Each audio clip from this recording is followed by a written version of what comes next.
Hi all, welcome back to our channel. കഴിഞ്ഞ ക്ലാസ്സിൽ നമ്മൾ ഒരു പ്രോഡക്റ്റ് എത്ര യൂണിറ്റ്സ് സെല് ചെയ്താലാണ് അതിൻ്റെ ബ്രേക്ക് ഈവൻ പോയിന്റിൽ എത്തുന്ന കാര്യം എങ്ങനെ കണ്ടുപിടിക്കാന്നുള്ളത് പഠിച്ചു. ഓക്കെ, ബ്രേക്ക് ഈവൻ പോയിന്റ് എന്ന് പറഞ്ഞാൽ എന്താ? A point where there is no profit no loss അല്ലേ. നമ്മൾ ആ പ്രൊഡക്റ്റ് ഉണ്ടാക്കാനായിട്ട്, ആ പ്രൊഡക്റ്റ് മാനുഫാക്ചർ ചെയ്യാനായിട്ട് അല്ലെങ്കിൽ പ്രൊഡ്യൂസ് ചെയ്യാനായിട്ട് നമുക്ക് എത്രയാണോ ചിലവായി വന്നത്, ആ ചിലവായി വന്ന എമൗണ്ട് തന്നെയായിരിക്കും നമ്മളുടെ റവന്യൂ ആയിട്ട് നമുക്ക് കിട്ടിയിട്ടുണ്ടാവുക അല്ലേ. അതായത് ബ്രേക്ക് ഈവൻ പോയിന്റ് എന്ന് പറഞ്ഞാൽ എന്താ? പ്രോഫിറ്റ് ഉണ്ടോ? പ്രോഫിറ്റ് ഇല്ല, ലോസും ഇല്ല. ഓക്കെ, അതായത് നമ്മൾക്ക് ചിലവായിരിക്കുന്ന കോസ്റ്റ് തന്നെയായിരിക്കും നമ്മളുടെ റവന്യൂ ആയിട്ടുണ്ടാവുക. ലെറ്റ്സ് സേ നമുക്ക് ആ ഒരു പ്രൊഡക്റ്റ് ഉണ്ടാക്കാനായിട്ട് $1000 കോസ്റ്റ് വന്നതെങ്കിൽ നമ്മളുടെ റവന്യൂ എത്രയാണ്?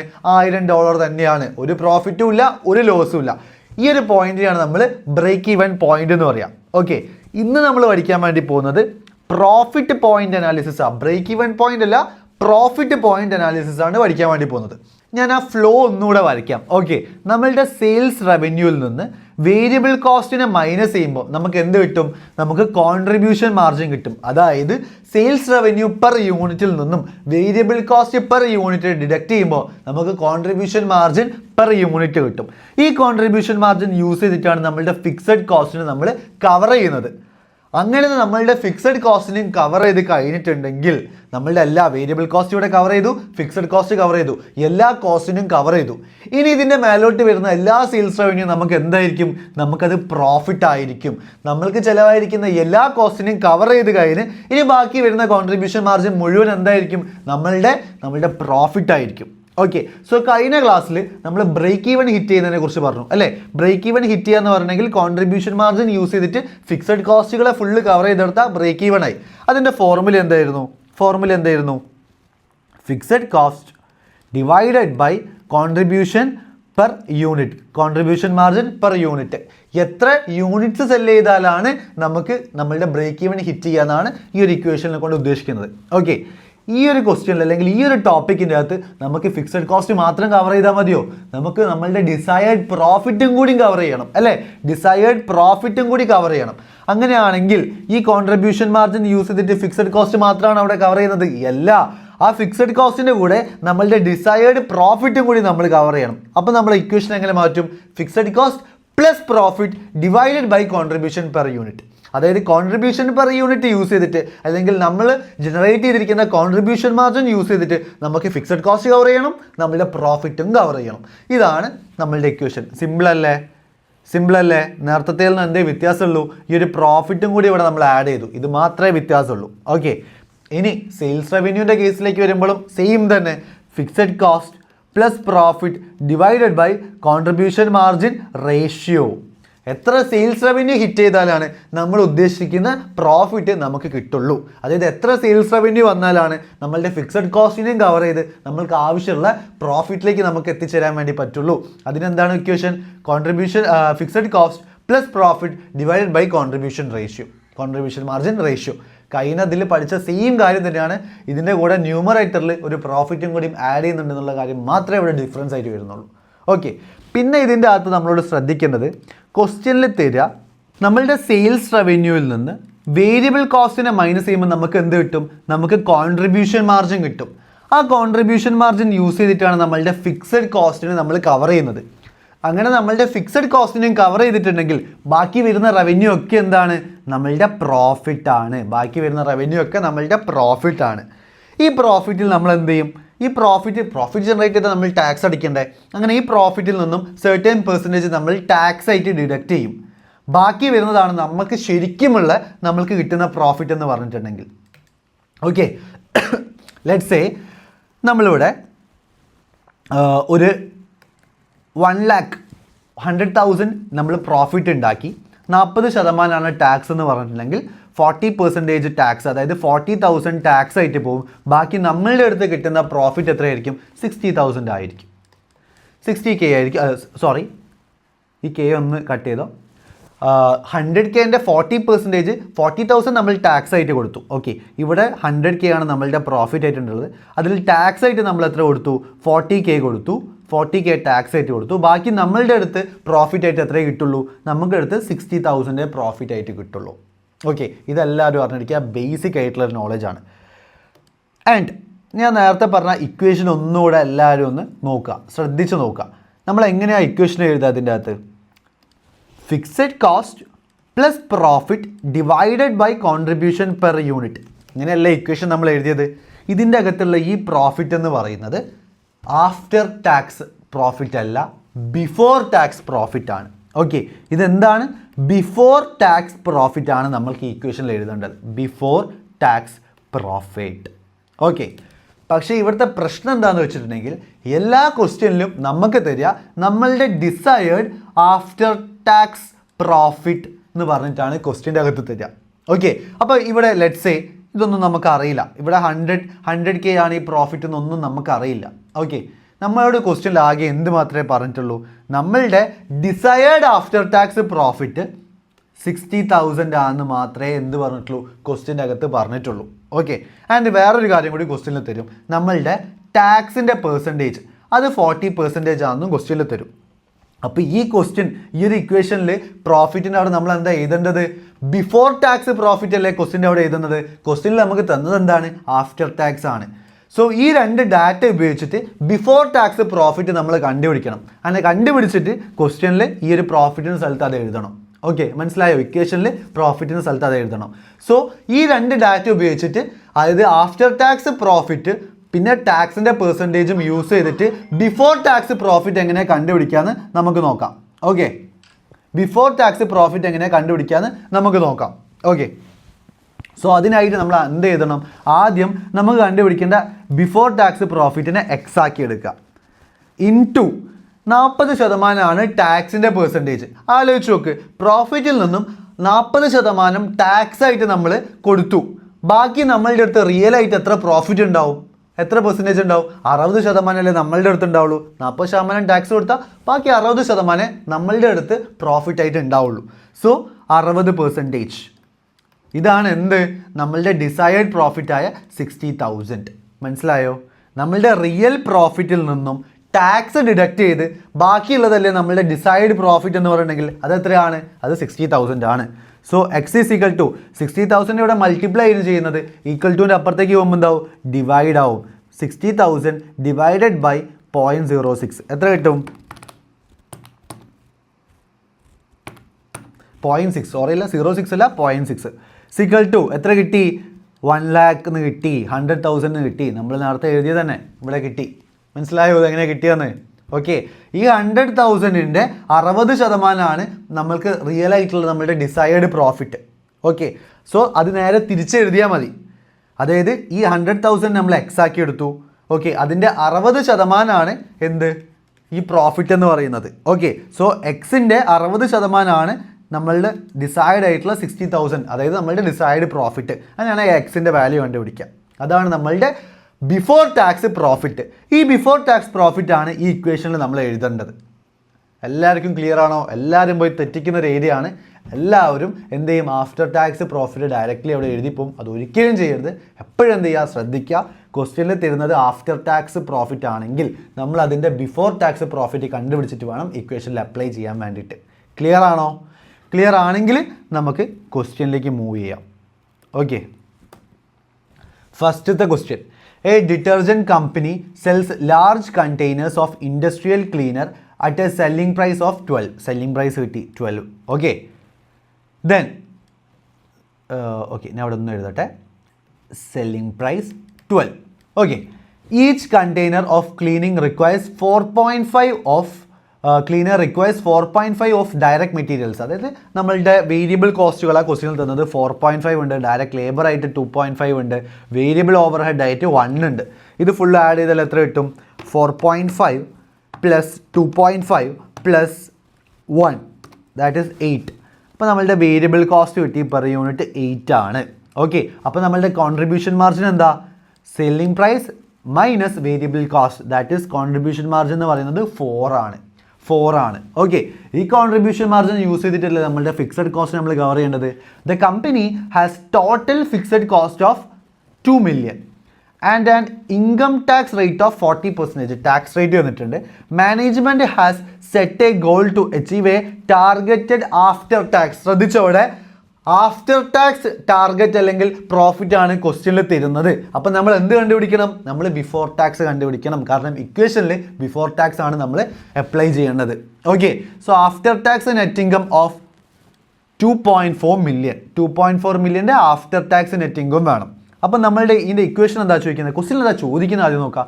വാട്ട് എമൗണ്ട് ഓഫ് ഡോളർ സെയിലാണ് ചോദിച്ചത്. എത്ര യൂണിറ്റ്സ് സെല് ചെയ്താൽ ഈ പ്രോഫിറ്റ് കിട്ടുന്നല്ല ചോദിക്കുന്നത്. എത്ര സെയിൽസ് റവന്യൂ വന്നാലാണ് നമുക്ക് ആവശ്യമുള്ള പ്രോഫിറ്റ് നമുക്ക് ജനറേറ്റ് ചെയ്യാൻ വേണ്ടി പറ്റുക എന്നാണ് ക്വസ്റ്റ്യനിൽ ചോദിക്കുന്നത്. അപ്പോൾ അതിൻ്റെ ഇക്വേഷൻ എന്താടാ? അതിൻ്റെ ഇക്വേഷൻ എന്താ? കോൺട്രിബ്യൂഷൻ മാർജിൻ യൂസ് ചെയ്തിട്ടാണോ നമ്മൾ കണ്ടുപിടിക്കുക? അല്ല, കോൺട്രിബ്യൂഷൻ മാർജിൻ റേഷ്യോ യൂസ് ചെയ്യണം അല്ലേ. അപ്പോൾ എന്താ നമ്മളുടെ equation? Fixed cost plus profit. അതിന് വ്യത്യാസമൊന്നുമില്ല, താഴെ ഡിനോമിനേറ്ററിൽ മാത്രമേ വ്യത്യാസം ഉണ്ടാവുള്ളൂ. കോൺട്രിബ്യൂഷൻ മാർജിൻ പെർ യൂണിറ്റിന് പകരം കോൺട്രിബ്യൂഷൻ മാർജിൻ റേഷ്യോ ആണ് ഇവിടെ നമ്മൾ യൂസ് ചെയ്യേണ്ടത്. കോൺട്രിബ്യൂഷൻ മാർജിൻ റേഷ്യോ ആണ് യൂസ് ചെയ്യേണ്ടത്. കാരണം എന്താ? ഇവിടെ ഡോളർ സെയിൽസ് ആണ് ചോദിച്ചത്, പകരം യൂണിറ്റ്സ് ആണ് ചോദിച്ചതെങ്കിൽ എത്ര യൂണിറ്റ്സ് സെല് ചെയ്താലാണ് നമ്മൾക്ക് ആവശ്യമുള്ള പ്രോഫിറ്റ് നമുക്ക് ജനറേറ്റ് ചെയ്യാമെന്ന് ചോദിച്ചിട്ടുണ്ടെങ്കിൽ കോൺട്രിബ്യൂഷൻ മാർജിൻ പെർ യൂണിറ്റ് എടുത്താൽ മതി. പകരം ഇവിടെ ചോദിച്ചത് ഡോളർ സെയിലാണ്, അതുകൊണ്ട് കോൺട്രിബ്യൂഷൻ മാർജിൻ റേഷ്യോ ആണ് നമ്മൾ യൂസ് ചെയ്യേണ്ടത്. ഓക്കെ, അപ്പോൾ കോൺട്രിബ്യൂഷൻ മാർജിൻ റേഷ്യോ എങ്ങനെ നമ്മൾ കണ്ടുപിടിക്കുക? കോൺട്രിബ്യൂഷൻ മാർജിൻ റേഷ്യോ എങ്ങനെ കണ്ടുപിടിക്കുക? Contribution margin divided by selling price. നേരെ കിട്ടൂടാ കോൺട്രിബ്യൂഷൻ മാർജിൻ റേഷ്യോ, ഒരു പണിയില്ല. ഇവിടെ എത്രയാണ് കോൺട്രിബ്യൂഷൻ മാർജിൻ റേഷ്യോ വരിക?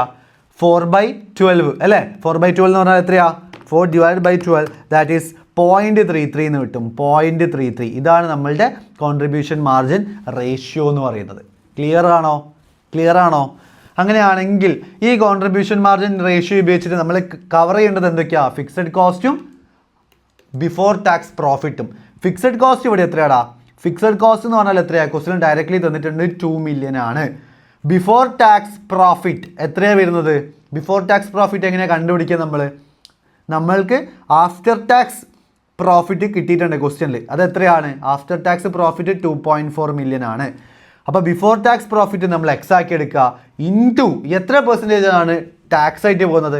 40% ടാക്സ് ആയിട്ട് പോകുന്നത്. അപ്പം നമ്മളുടെ അടുത്ത് ബാക്കി ആഫ്റ്റർ ടാക്സ് ആയിട്ട് എത്രയേ ഉണ്ടാവുള്ളൂ? 60% ഉണ്ടാവുള്ളൂ. Okay, that is 2.4 million. X is equal to 2.4 million divided by 0.6 അല്ലേ. 60% എന്ന് പറഞ്ഞാൽ 0.6 ദാറ്റ് ഈസ് 4 മില്യൺ.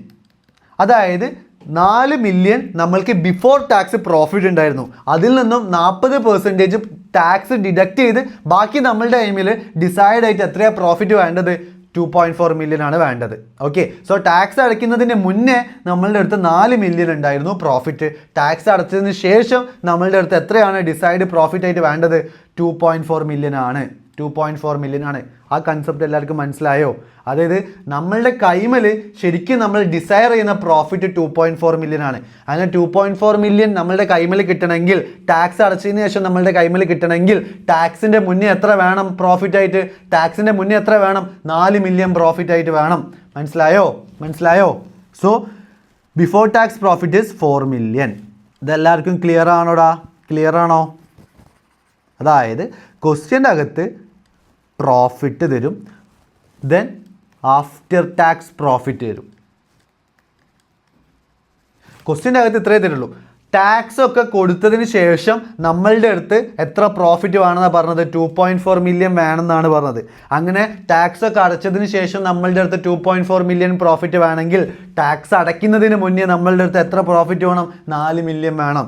ഈ 4 മില്യൺ ആണ് നമ്മൾ ഈ ഒരു ഇക്വേഷനിലേക്ക് എഴുതേണ്ടത്. മനസ്സിലായോ? അതിനെക്കൊണ്ടാണ് നമ്മൾ ബിഫോർ ടാക്സ് പ്രോഫിറ്റ് കണ്ടുപിടിക്കുന്നത്.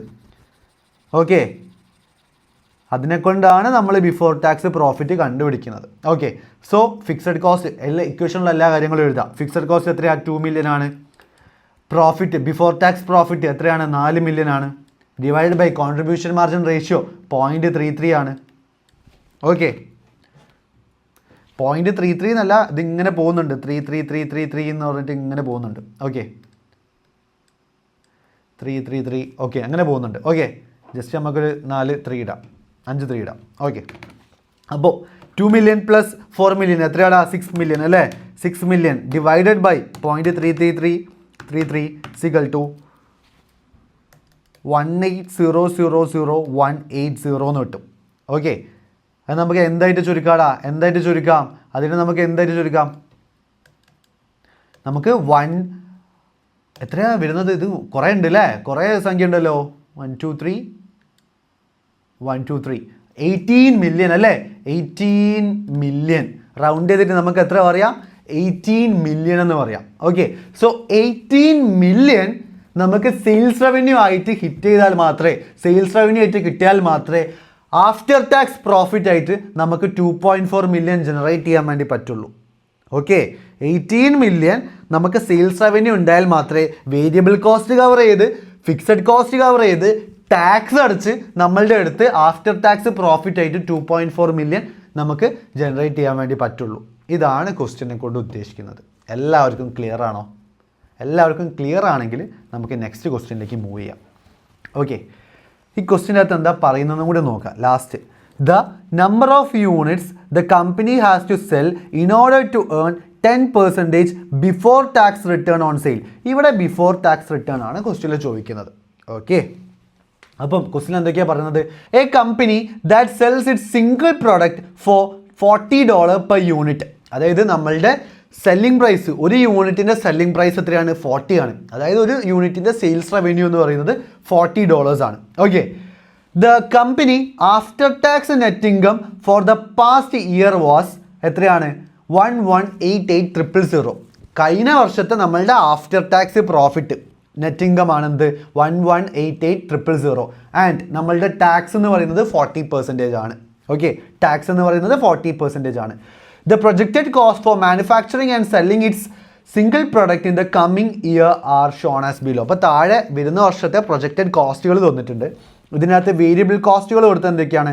Direct material, direct labour, manufacturing over head, selling and administrative cost, ഇതെല്ലാം കൂടി ആഡ് ചെയ്ത് the total variable cost per unit is $18. Okay, then annual fixed operating cost, manufacturing over head, selling and administrative cost, ഇതെല്ലാം കൂടി add ചെയ്ത total annual fixed cost is 9.9 million. The company has learned that a new direct material is available that will increase the quality of the product. Okay, അതായത് നിലവിലുള്ള direct മെറ്റീരിയലിന് പകരം ഒരു പുതിയ direct material use ചെയ്തിട്ടുണ്ടെങ്കിൽ നമ്മളുടെ total പ്രൊഡക്റ്റിൻ്റെ quality തന്നെ മാറും. പക്ഷേ അങ്ങനെ പ്രൊഡക്റ്റിൻ്റെ ക്വാളിറ്റി മാറുമ്പോൾ ദ മെറ്റീരിയലിന് എന്താവും? കോസ്റ്റ് കൂടും അല്ലേ? ഇപ്പോൾ ഉള്ള മെറ്റീരിയലിനേക്കാൾ $3 അധികം കൊടുക്കേണ്ടി വരും, $3 അധികം കൊടുക്കേണ്ടി വരും. ഇപ്പോൾ ഉള്ളത് 5 അല്ലേ, അതെന്തായി മാറും? 3 കൂടി ചേർന്ന് 8 മാറും. ഓക്കെ, 8 മാറും. അതൊന്ന് മനസ്സിൽ വെക്കുക. അപ്പം നമ്മളുടെ ടോട്ടൽ വേരിയബിൾ കോസ്റ്റ് എന്താവും? 18 മാറിയിട്ട് എന്താവും? അത് 21 ആവും. ഇതെല്ലാവരും അറിയാം. ഇതിൻ്റെ കൂടെ +3 കൂടി വരുമ്പം 21 ആവും. Then increase in marketing cost by 1575000 to advertise the higher quality product. അങ്ങനെ നമ്മളൊരു ഹയർ ക്വാളിറ്റി പ്രൊഡക്റ്റ് ഒക്കെ ഉണ്ടാക്കിയിട്ടുണ്ടെങ്കിൽ അത് കൂടുതൽ പേരിലേക്ക് എത്തണ്ടേ? അങ്ങനെ കൂടുതൽ പേരിലേക്ക് എത്തിയാലല്ലേ നമ്മൾ ഈ ചിലവാക്കിയതിനൊക്കെ എന്തുണ്ടുള്ള ഒരു അർത്ഥം ഉണ്ടാവുള്ളൂ. സോ അതുകൊണ്ട് തന്നെ നമ്മളുടെ അഡ്വർടൈസ്മെൻറ്റ് കുറച്ചും കൂടി സ്ട്രോങ് ആക്കാൻ വേണ്ടിയിട്ട് നമ്മളുടെ മാർക്കറ്റിംഗ് കോസ്റ്റ് നമ്മൾ എത്രയായിട്ട് കുറച്ചും കൂടി ഇൻക്രീസ് ചെയ്തു? Increased by 1575000. അതായത് ഈ ഒരു 9.9 മില്യൻ്റെ കൂടെ ഈ സെല്ലിംഗ് ആൻഡ് അഡ്മിനിസ്ട്രേറ്റീവ് കോസ്റ്റിൻ്റെ കൂടെ എന്തും കൂടി ആഡ് വന്നു? 1575000 വന്നു. അതായത് 9.9 മില്യൻ്റെ കൂടെ എന്തും കൂടി ആഡ് ചെയ്യണം? ഫിക്സഡ് കോസ്റ്റ് ആയിട്ട് 1575000 കൂടി നമ്മൾ ആഡ് ചെയ്യണം. ക്ലിയർ ആണോ? അങ്ങനെയാണെങ്കിൽ ക്വസ്റ്റ്യൻ എന്താ ചോദിക്കുന്നത്? The number of unit the company has to sell in order to earn a 10% before tax return on sales revenue. Before tax ആണ് ഇവിടെ ക്വസ്റ്റ്യനിൽ പറഞ്ഞത്. എനിക്ക് കാര്യം ശ്രദ്ധിക്കുക, ഇവിടെ ദ നമ്പർ ഓഫ് യൂണിറ്റ്സ് ആണ് ചോദിച്ചത്. എത്ര യൂണിറ്റ്സ് സെല് ചെയ്താലാണ് ബിഫോർ ടാക്സ് ആയിട്ട് നമ്മളുടെ സെയിൽസിൻ്റെ 10% നമുക്ക് പ്രോഫിറ്റ് ആയിട്ട് ജനറേറ്റ് ചെയ്യാൻ വേണ്ടി പറ്റുക എന്നാണ് ക്വസ്റ്റ്യൻ്റെ അകത്ത് ചോദിക്കുന്നത്. ഓക്കെ, അങ്ങനെയാണെങ്കിൽ നമ്മളുടെ ഇക്വേഷൻ എന്താടാ?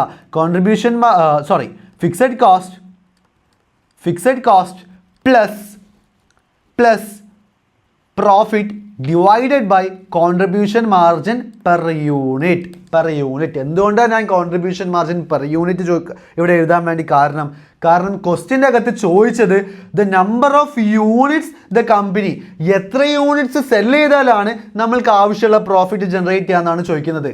പകരം എത്ര സെയിൽസ് റവന്യൂ കിട്ടിയാലാണ് നമ്മൾക്ക് ആവശ്യമുള്ള പ്രോഫിറ്റ് ജനറേറ്റ് ചെയ്യാന്ന് പറഞ്ഞാൽ ഞാൻ ഇവിടെ കോൺട്രിബ്യൂഷൻ മാർജിൻ റേഷ്യോ ആയിരുന്നു യൂസ് ചെയ്യുക. ഇവിടെ യൂണിറ്റ്സ് പറഞ്ഞതുകൊണ്ട് ഞാൻ കോൺട്രിബ്യൂഷൻ മാർജിൻ യൂണിറ്റ്സ് ആണ് എഴുതുന്നത് ഇക്വേഷനിൽ. അതെല്ലാവരും ശ്രദ്ധിക്കേണ്ട കാര്യമാണ്. രണ്ട് രീതിയിലെ ക്വസ്റ്റ്യൻ വരാനുള്ളൂടാ. ഒന്നെങ്കിൽ എത്ര യൂണിറ്റ് സെല് ചെയ്താലാണ് നമുക്ക് ആവശ്യമുള്ള പ്രോഫിറ്റ് കണ്ടുപിടിക്കാൻ വേണ്ടി പറ്റുക, രണ്ട് എത്ര സെയിൽസ് റവന്യൂ കിട്ടിയാലാണ് നമുക്ക് ആവശ്യമുള്ള പ്രോഫിറ്റ് ജനറേറ്റ് ചെയ്യാൻ വേണ്ടി പറ്റുക. ആദ്യത്തെ കേസിലാണെങ്കിൽ കോൺട്രിബ്യൂഷൻ മാർജിൻ പെർ യൂണിറ്റ് എടുക്കുക, രണ്ടാമത്തെ കേസിലാണെങ്കിൽ കോൺട്രിബ്യൂഷൻ മാർജിൻ റേഷ്യോ എടുക്കുക. ഇവിടെ ആദ്യത്തെ കേസാണ്, അതുകൊണ്ട് ഞാൻ എന്ത് പറഞ്ഞു, കോൺട്രിബ്യൂഷൻ മാർജിൻ പെർ യൂണിറ്റ് പറഞ്ഞു. ഇനി നമുക്ക് ആവശ്യമുള്ള കാര്യങ്ങളൊക്കെ ഇവിടെ നമുക്കൊന്ന് എഴുതി നോക്കാം.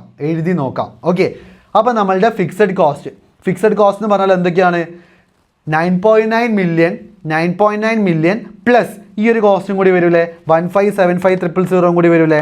9.9 മില്യൺ പ്ലസ് 1575000 ദാറ്റ് ഈസ് 1147500 എന്ന് കിട്ടും.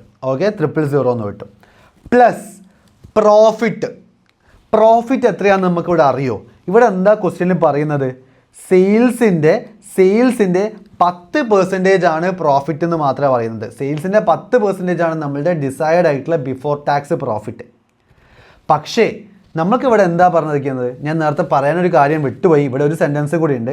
ഇങ്ങനെ നമ്മൾ കോസ്റ്റൊക്കെ ആഡ് ചെയ്ത് കഴിഞ്ഞിട്ടുണ്ടെങ്കിൽ, അതായത് 5 രൂപയ്ക്ക് പകരം 8 രൂപേൻ്റെ മെറ്റീരിയലൊക്കെ യൂസ് ചെയ്തിട്ടുണ്ടെങ്കിൽ നമ്മൾ പഴയ സെല്ലിംഗ് പ്രൈസിൽ തന്നെ വിറ്റാൽ മതിയോടാ. 40 രൂപ പഴയ സെല്ലിംഗ് പ്രൈസിൽ തന്നെ വിറ്റാൽ മതിയോ? അല്ല, the company will increase the selling price of the product to 50 per unit. 40-ന് പകരം ഇപ്പോൾ എത്രയാണ് സെല്ലിംഗ് പ്രൈസ് ആയിട്ട് വരുന്നത്? 50 ആണ് നമ്മളുടെ സെല്ലിംഗ് പ്രൈസ്. ഒരു യൂണിറ്റിൻ്റെ സെയിൽസ് റവന്യൂ എത്രയാണ്? 50 ആണ്. എല്ലാവരും ഒന്ന് ശ്രദ്ധിച്ച് നോക്കുക. സെയിൽസ് റവന്യൂ എത്രയാണ്? 50 ആണ്. ഓക്കെ, ആ 50യുടെ 10% ആണ് എന്ത്, നമുക്ക് ആഫ്റ്റർ ടാക്സ് ആയിട്ട് വേണ്ട പ്രോഫിറ്റ്. അതായത് ഒരു യൂണിറ്റിൽ നിന്നും നമുക്ക് എന്ത് വേണം? 5 പ്രോഫിറ്റ് വേണം, $5 പ്രോഫിറ്റ് വേണം. നമ്മളുടെ സെയിൽസ് റവന്യൂ 50 ആണ്, അതിൻ്റെ 10% എന്ന് പറഞ്ഞെങ്കിൽ $5. ഒരു യൂണിറ്റിൽ നിന്നും 5 നമുക്ക് എന്ത് വേണം? പ്രോഫിറ്റ് വേണം. അങ്ങനെ എത്ര യൂണിറ്റ്സ് ആണോ അതിനോട് മൾട്ടിപ്ലൈ ചെയ്യുമ്പോഴല്ലേ നമുക്ക് ടോട്ടൽ പ്രോഫിറ്റ് കിട്ടുക. പക്ഷേ ക്വസ്റ്റിൻ്റെ അകത്ത് എത്ര യൂണിറ്റാന്ന് പറഞ്ഞിട്ടുണ്ടോ? ഈ ഒരു ഇക്വേഷൻ സോൾവ് ചെയ്താലല്ലേ നമുക്ക് ആ യൂണിറ്റ്സ് കിട്ടുള്ളൂ, എത്ര യൂണിറ്റ് സെല് ചെയ്യേണ്ടെന്ന് കിട്ടുള്ളൂ. നമുക്കത് അറിയില്ല. ഇവിടെ നമുക്ക് പെർ യൂണിറ്റ് പ്രോഫിറ്റ് മാത്രമേ അറിയുള്ളൂ, എത്ര യൂണിറ്റാണ് നമുക്ക് അറിയില്ല. അപ്പോൾ അറിയാത്ത കാര്യത്തിന് നമ്മൾ എന്തുകൊണ്ടാണ് ഡിനോട്ട് ചെയ്യുക? ഡിവൈഡഡ് ബൈ ചെയ്താൽ എത്ര കിട്ടും? അതിനെ എക്സ് ആക്കി എടുക്കുക. യൂണിറ്റിന് നമുക്കറിയില്ല, അതിന് നമ്മൾ എന്താക്കി എടുക്കുക? എക്സ് ആക്കി എടുക്കുക. ഓക്കെ, ഒരു യൂണിറ്റിൽ നിന്നും നമുക്ക് എത്രയാണ് പ്രോഫിറ്റ് ആയിട്ട് വേണ്ടത്? 5 വേണ്ടത്. ഇൻറ്റു എത്ര യൂണിറ്റ്സാണ് വേണ്ടത്? എത്ര യൂണിറ്റാണ് നമുക്കറിയില്ല, അതിന് നമ്മൾ എന്താ ഡിനോട്ട് ചെയ്ത്? എക്സ്. അപ്പോൾ എക്സ് ഇവിടെ ഇട്ട് കൊടുക്കുക. 5 × X. ഒരു യൂണിറ്റിൽ നിന്നും 5 പ്രോഫിറ്റ് ആയിട്ട് വേണ്ടത്, അങ്ങനെ X units. Okay, divided by contribution margin per unit. നമ്മൾ പറഞ്ഞു ടോട്ടൽ വേരിയബിൾ കോസ്റ്റ് 3 കൂടിയിട്ടുണ്ട് അല്ലേ, ഡയറക്റ്റ് മെറ്റീരിയലിൻ്റെ 3 കൂടി ആഡ് ആയിട്ടുണ്ട്. അപ്പോൾ 21 ആയി ടോട്ടൽ വേരിയബിൾ കോസ്റ്റ്. 50ൽ നിന്നും 21 മൈനസ് ചെയ്താൽ നമ്മൾക്ക് കോൺട്രിബ്യൂഷൻ മാർജിൻ കിട്ടുമല്ലോ. That is 29. നമ്മളുടെ കോൺട്രിബ്യൂഷൻ മാർജിൻ പെർ യൂണിറ്റ് എന്ന് പറഞ്ഞാൽ എത്രയാണ്? 29 ആണ്. അതെങ്ങനെയാണ് കിട്ടിയത്? 50 - 21 ദാറ്റ് ഈസ് 29 = X. ഇക്വേഷൻ ആയല്ലോ. നമ്മളുടെ ഫിക്സഡ് കോസ്റ്റ് പ്ലസ് നമ്മളുടെ ഡിസൈർഡ് പ്രോഫിറ്റ്, ഒരു യൂണിറ്റിന് 5 × X, അതാണ് നമ്മളുടെ ഡിസൈർഡ് പ്രോഫിറ്റ്, ഡിവൈഡഡ് ബൈ 29 = എത്ര യൂണിറ്റ് ആണോ സെല് ചെയ്യേണ്ടത്, അതായത് എക്സ്. എത്ര യൂണിറ്റ്സ് സെല് ചെയ്താലാണ് നമ്മൾക്ക് ആവശ്യമുള്ള പ്രോഫിറ്റ് നമുക്ക് ജനറേറ്റ് ചെയ്യാൻ വേണ്ടി പറ്റുക. ഇക്വേഷൻ എഴുതി. ഹോക്കിൻ്റെ അകത്ത് വെറുതെ എമൗണ്ടുകൾ മൈനസ് ചെയ്യുന്നുള്ളൂ. അത് എന്തുകൊണ്ടാണ് മൈനസ് ചെയ്യുന്നുള്ളത് ഇവിടെ ഞാൻ പറഞ്ഞുതരാം. ഓക്കെ, സോ നമുക്കിനി ഇത് മൾട്ടിപ്ലൈ ചെയ്ത് നോക്കാം. ഈ 29 = റൈറ്റ് സൈഡിലേക്ക്, ഈ 29 ഡിവൈഡ് അല്ല ഇവിടെ ചെയ്യുന്നത്, = റൈറ്റിലേക്ക് പോകുമ്പോൾ എന്താവും? മൾട്ടിപ്ലൈ ആവും. സോ 1147500 പ്ലസ് 5 × X 5x ആണ്, = 29x. 1147500 പ്ലസ് 5x = റൈറ്റ് സൈഡിലേക്ക് പോകുമ്പോൾ എന്താവും? അത് -5x ആവും അല്ലേ. സോ 29x - 5x എത്രയാവും? -5 ചെയ്ത് എത്രയാവും? 24x ആവും. ഓക്കെ, 24x ആവും. x = ഈ 24 എന്താവും? ഇവിടെ മൾട്ടിപ്ലിക്കേഷൻ അല്ലേ, =ൻ്റെ ലെഫ്റ്റിലേക്ക് പോകുമ്പോൾ എന്താവും? അത് ഡിവിഷൻ ആവും. 1147500 divided by 24 that is 478125. 478125 units ആണ് നമുക്ക് വേണ്ടത്. ഓക്കെ, ഇത്ര യൂണിറ്റ്സ് സെല് ചെയ്താലാണ് നമ്മളുടെ സെയിൽസിൻ്റെ 10% നമുക്ക് പ്രോഫിറ്റ് ആയിട്ട് ജനറേറ്റ് ചെയ്യാൻ വേണ്ടി പറ്റുക. എല്ലാവർക്കും ക്ലിയർ ആണോ? എല്ലാവർക്കും ക്ലിയർ ആണോ? ക്വസ്റ്റ്യൻ്റെ അകത്ത് അല്ലെങ്കിൽ ഹോക്കിൻ്റെ ബുക്കിൻ്റെ അകത്ത് ഹോക്കിൻ്റെ material 50 minus then contribution margin ആയിട്ടുള്ള 29 minus 5 equal to 50 minus 21 minus 5 that is 24. അങ്ങനെ ഡയറക്റ്റ്ലി കൊടുത്തിട്ടേ ഉള്ളൂ. ഓക്കെ, അതെങ്ങനെയാണ് വന്നത്, ആ ഇക്വേഷൻ എങ്ങനെയാണ് ഫോം ആയതെന്നാണ് ഞാനിവിടെ എക്സ് വെച്ചിട്ട് എന്ത് ചെയ്തത് നിങ്ങൾക്ക് എക്സ്പ്ലെയിൻ ചെയ്ത് തന്നത്. ഡയറക്റ്റ്ലി അവരെന്താ ചെയ്തത്, 50ൽ നിന്നും 21 variable cost minus decide profit ആയിട്ടുള്ള പെർ യൂണിറ്റ് 5 ഡിഡക്ട് ചെയ്ത് 24 എഴുതുക ചെയ്തത്. ശരിക്കും ആ 24 എങ്ങനെയാണ് വന്നതെന്ന് ഇക്വേഷൻ ത്രൂ കാണിച്ചു തരികയാണ് ഇവിടെ ചെയ്തത്. ക്ലിയർ ആണോ എല്ലാവർക്കും? ക്ലിയർ ആണോ എല്ലാവർക്കും? ഇതെല്ലാവരും ഒരു വട്ടം കൂടി ചെയ്യുക. ഡൗട്ട് വരാൻ ചാൻസ് ഉള്ള ടോപ്പിക്കാണ്, അതുകൊണ്ടാണ് ഈ വീഡിയോൻ്റെ അകത്ത് ഈ ക്വസ്റ്റ്യൻ ഞാൻ എന്ത് ചെയ്തത് ഇൻക്ലൂഡ് ചെയ്തിട്ടുള്ളത്. സോ എല്ലാവരും ഇത് ചെയ്തു നോക്കുക. എന്തെങ്കിലും ഡൗട്ട് നിങ്ങൾക്കുണ്ടെങ്കിൽ നിങ്ങൾ കമൻറ്റ് ബോക്സിൽ ചോദിച്ചാൽ മതി, ഞാനത് ക്ലിയർ ചെയ്ത് തരാം. സോ നമുക്ക് നെക്സ്റ്റ് വീഡിയോയിൽ കാണാം. ബൈ.